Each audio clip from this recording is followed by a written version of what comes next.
I Only Have Eyes for You is weird. It feels like an episode that started with its last 5 minutes and was written backwards. It's a Marty Noxon episode, so we have every right to expect greatness, and yet, as I watched it the first time, I was checked out. It felt like an episode of Spooky 90210 to me. This sounds a bit silly when describing an episode of a superhero show, but it felt a little ungrounded. It's the first time the show is actually concerned with ghosts, but the melodrama just didn't do anything for me. I say melodrama because these ghosts and their trysts haven't earned the right for me to care about them. Haunted bees? Really? What were they thinking with Oh.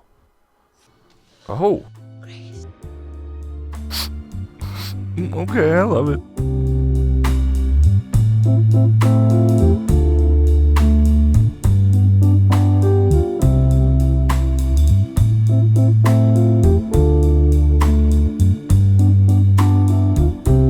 At the Bronze, Buffy dodges the advances of an incoming guy. She tries to bail, and Willow tries to best friend her from the doldrums without success. Meanwhile, in the school halls, two students are in the midst of a lover's quarrel. The boy pulls out an old-timey-looking pistol. Buffy, out on patrol, intervenes and knocks the pistol out of his hand, which disappears. I'm gonna look at all the pieces carefully and rationally, and I'm gonna keep looking until I know exactly how this is all your fault. Snyder makes Buffy wait in his office, and an old yearbook falls of its own accord from the shelf. Willow is still teaching for Miss Calendar. I bet you'll think coding is pretty cool. I mean, if you find two-digit multi-stacked conversions and primary number clusters a big hoot. The high school kids laughing at that joke is probably the least believable thing about this episode, including the ghosts. Willow lets Giles know she's found a bunch of files on Miss Calendar's computer regarding magic. In a class about the Depression, Buffy spaces out for a moment and wakes up out of time, witnessing a long look between a student and teacher. When she returns to class, her actual teacher has written something uncontrollably on the board. After several odd occurrences, Giles decides the gang is dealing with a poltergeist and indicates the only way of ridding themselves of it is by providing it a sort of spiritual catharsis. Now we're Dr. Laura for the deceased.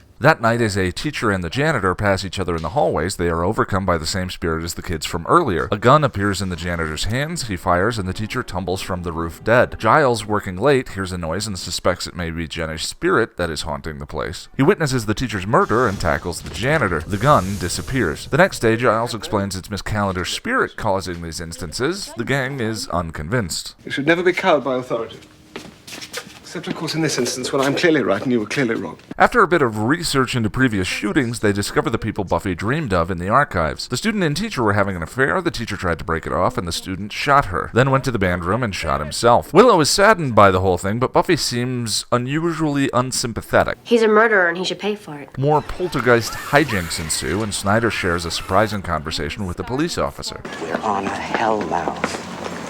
Sooner or later, people are going to figure that out. Perhaps you'd like to take that up with the mayor. At the mention of the mayor's name, Snyder shows some unusual fear. Willow finds a spell with a chance of dispelling some of the big bad voodoo at school, and Xander points out that James the ghost shooter seems oddly fixated on Buffy. Unsurprisingly, their ritual doesn't go according to plan. Spike, Drew, and Angelus have moved into a new home. Angelus's continued torment of Spike appears to be having its intended effect. Drusilla has a vision of a gate opening and something wanting to slay her. I may not have mentioned this before, but Juliet Landau's performance is kind of incredible. She's like an undead Woodstock hippie on ecstasy and LSD. I've grown to appreciate her physicality the more I watch the show. The gang discusses their failed attempt to banish James the ghost and what James might be looking for. He wants forgiveness. Buffy is again unswayed. Cordelia continues her hitting streak of brilliance. Okay, over-identify much? Buffy storms off and is called in trance back to B school. Willow frets that Buffy just went in there to get shot, and Giles wonders who the other person is to play out the grisly ghost story. Fun fact about wasps. They have no taste for the undead. Buffy, clearly under the thrall of the ghost, begins the deadly reenactment from James the shooter's perspective. Angel is momentarily amused, and then... I just want you to be able to have some kind of normal life. And this is the moment when the purpose of the episode dawned on me. I don't give a damn about a normal life.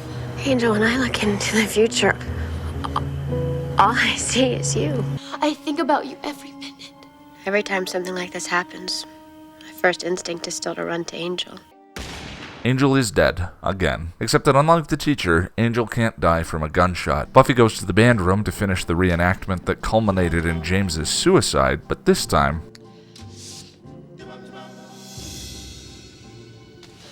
Okay, so remember Buffy's feelings about James. He's a murderer and he should pay for it.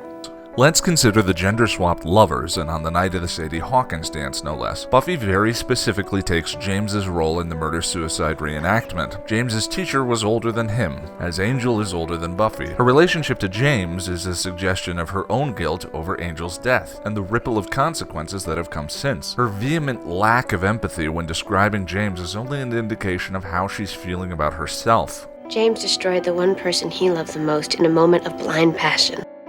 That's not something you forgive. As Xander pointed out, James was fixated on Buffy, but not from a combative sense, but because he identified with the guilt that she was carrying. James picked me. I guess I was the one he could relate to. The key to understanding the episode is realizing it doesn't matter whether we think Buffy did anything wrong, she thinks she has. Was I not good? I didn't know what would happen until after. I swear I would have told you. So it was me. I did it. I think so. You must be so disappointed in me. I'm sorry. Just a little more fallout from my love life. And Buffy is looking for the same thing James is. He wants forgiveness.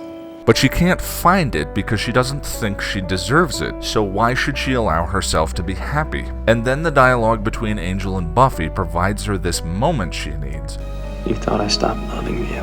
I loved you with my last breath. Whether it was Angel speaking the words or some spirit inside of him, this tiny echo of the man she loved is a moment of reprieve, a breath that gives Buffy the space and peace for one of the most difficult acts of compassion. The act of forgiving yourself. Yeah, I like this episode. Either I'm a little thick or the whole point is a little easy to miss at first, but now that I think I've got the grasp on it, it really is like a poem. There's a rhyme and meter to the whole thing and a beautiful little thought revealed by the ending. It has a similar thematic aspiration as Killed by Death, but is executed so much more elegantly than that episode. In the final scene, Angelus is disgusted by his forced participation in the love fest and goes hunting with Drew, taking another moment beforehand to taunt Spike. And as the music thrums, Spike kicks himself free of the chair and stands up, reborn.